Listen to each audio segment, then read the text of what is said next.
አይችልም አንቺና ተመኖር አይችልም ሰርቆን ጠፍቷልና አፋልጉን ስትል ለጥፋለች በኢንስታግራም ገጽ። የቤታንም ስም ያነሳሁት የቤታዬ ጓደኛዬ ናት። ፍቅረኛ መያዝ እድሜ እንደሚጨምር እንግዲህ አንድ ጥናት አስታውቋል። ይህ በሃርቫርድ ዩኒቨርሲቲ የሰራው ጥናት እንደሚያሳየው አንድ ፍቅረኛ ያለው ወንድ ከፍቅረኛው ጋር ጥሩ የሆነ ግንኙነት ካለው በእድሜው ላይ እስከ 10 ዓመት ድረስ ሊጨምር እንደሚችል የጥናቱ ተመራማሪዎች ተናግረዋል። ነገር ግን ፍቅረኛ ስላላችሁ ብቻ እድሜያችሁ ይጨምራል ማለት አይደለም። የፍቅር ግንኙነታችሁ ሰላማዊና በመተሳሰብ የሚመራ እንዲሁም በግንኙነታችሁ ደስተኛ መሆን መቻል አለባችሁ። እናም ፍቅረኛችሁን ደስተኛ ለማድረግ ከፈለጋችሁ ከአንድ ሳምንት በኋላ ፌብሩዋሪ 14 ላይ ለሚከበረው ለቫላንታይንስ ዴይ እነዚህን የመሳሰሉ ቆንጆ ስጦታዎችን ከናኒታ ጊፍት ሾፕ በመግዛት እንግዲህ የፍቅር አጋራችሁን ደስተኛ ማድረግ ትችላላችሁ። ናኒታ ጊፍት ሾፕ ለቫላንታይን ዴይ፣ ለልደት፣ ለሰርግ እንዲሁም ለተለያዩ ፕሮግራሞች ቆንጆ ስጦታዎችን በተለያዩ ፓኬጆች አዘጋጅታላችኋለች። ከላይ በምትመለከቱት ስልክ ቁጥር እንግዲህ የደወላችሁ ማዘዝ ትችላላችሁ። እንዲሁም አካውንቷን ከታች ሜንሽን አደርግላችኋለሁ። እየገባችሁ እንግዲህ በማዘዝ የፍቅር አጋራችሁን እነዚህን የመሳሰሉ ስጦታዎች በመስጠት ደስተኛ ማድረግ ትችላላችሁ።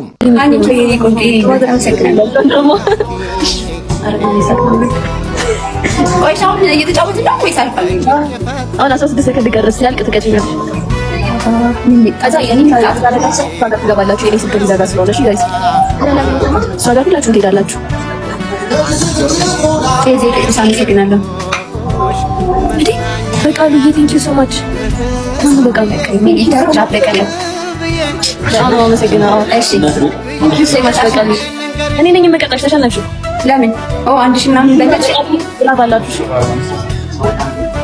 ሽነፍ ልንገጠኛ አይኔ ያየ ተሸነፍ አንቺ ወጣ ስለሆነ አንቺ ዝፈኝልኝ የእናት ዘፈን ዝፈኝልኝ። ወይኔ ያያራ እንተኛ ቦታ አይመችም አለብሽ አንድ ዘፈን አለብሽ የእናት ማታ ስጋ እገባለሁ ዘፈን ይሻለኝ። እሺ ወድሻለሁ። እኔም ወድሻለሁ። አመሰግናለሁ እናቴ።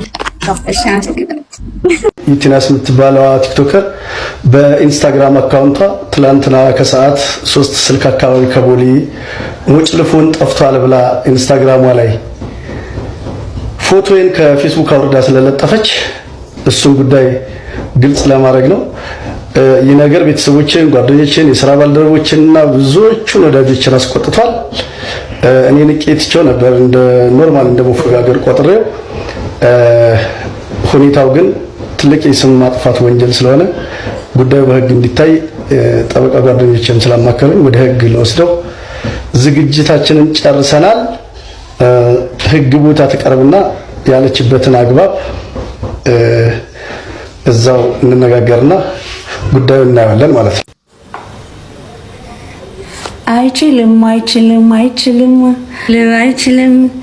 አንቺና ተመኖር አይችልም ልበላ እንዴ ቃልዬ አንተ የቋንቋውን ነገር የት አደረስከው? እየሞከርኩኝ ባለፈው እኮ ቢገባ እንደ ሀገር ነው ያወረድከን። እየሞከርኩኝ ነው። ይገባል ከሚችለው በላይ እየሞከርኩኝ ነው። ቋንቋ መግባቢያ ነው እንጂ የእውቀት መለኪያ አይደለም። እንዳገር የራሴን ቋንቋ መጠቀም የእንግሊዝኛ ባለማውራቴ ነው እንዳገር ያወራችኝ። የማንም ቋንቋ ከማንም አይበልጥም አያንስም።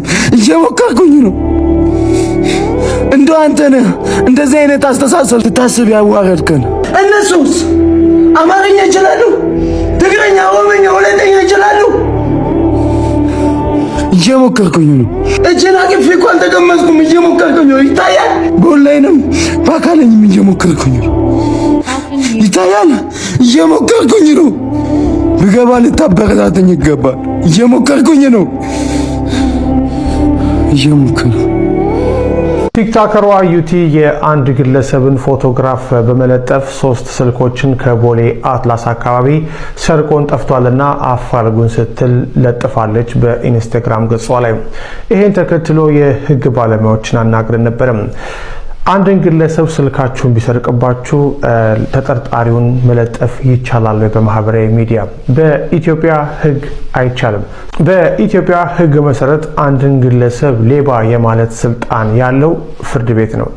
በተጨማሪም የተጠርጣሪን ፎቶግራፍ ደግሞ በማህበራዊ ሚዲያ የመለጠፍ ስልጣን ያለው ፖሊስና አፋልጉኝ ብሎ ስለዚህ አንድ ግለሰብ ተነስቶ እከሌ ስልኬን ሰረቀኝ ወይም ደግሞ እንደዚህ ያደረገኝ ብሎ የዛን ሰው ፎቶግራፍ መለጠፍ በኢትዮጵያ የጥላቻ ንግግርና የሐሰት መረጃ ስርጭት አዋጅ ቁጥር 1185/2012 ሊያስከስስ እንደሚችል የህግ ባለሙያው ለዘሀበሻ ነግሯል።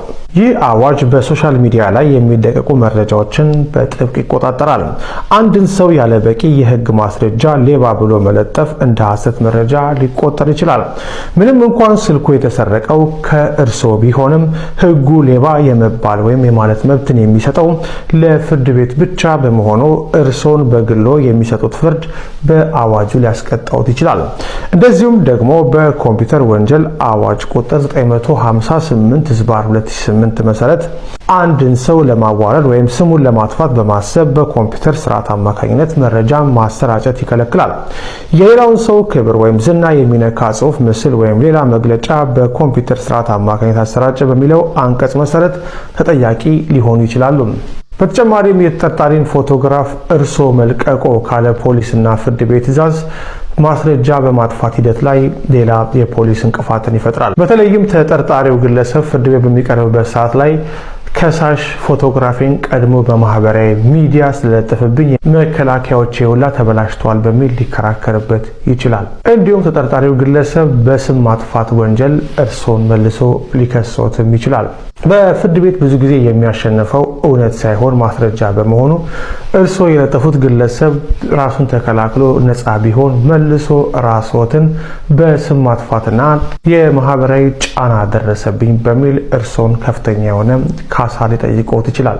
ስለዚህ ዋናውና ትልቁ መፍትሄ ተብሎ በህግ ባለሙያዎች የሚነገረው ነገር ስልኮ ከተሰረቀቦት፣ ንብረቶ ከተሰረቀ ያንን ግለሰብ ተጠርጣሪውን ግለሰብ በማህበራዊ ሚዲያ ላይ ፎቶግራፉን መለጠፍ ሳይሆን ለፖሊስ ማስረጃውን ወስዶ መስጠት፣ ክስ መመስረት ብቻ ነው ከርሶ የሚጠበቀው።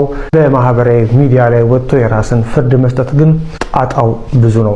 ኢቲናስ የምትባለዋ ቲክቶከር በኢንስታግራም አካውንቷ ትላንትና ከሰዓት 3 ስልክ አካባቢ ከቦሌ ሙጭልፉን ጠፍቷል ብላ ኢንስታግራሟ ላይ ፎቶዬን ከፌስቡክ አውርዳ ስለለጠፈች እሱን ጉዳይ ግልጽ ለማድረግ ነው። ይህ ነገር ቤተሰቦችን፣ ጓደኞችን፣ የሥራ ባልደረቦችንና ብዙዎቹን ወዳጆችን አስቆጥቷል። እኔ ንቄትቸው ነበር እንደ ኖርማል እንደ መፈጋገር ቆጥሬው፣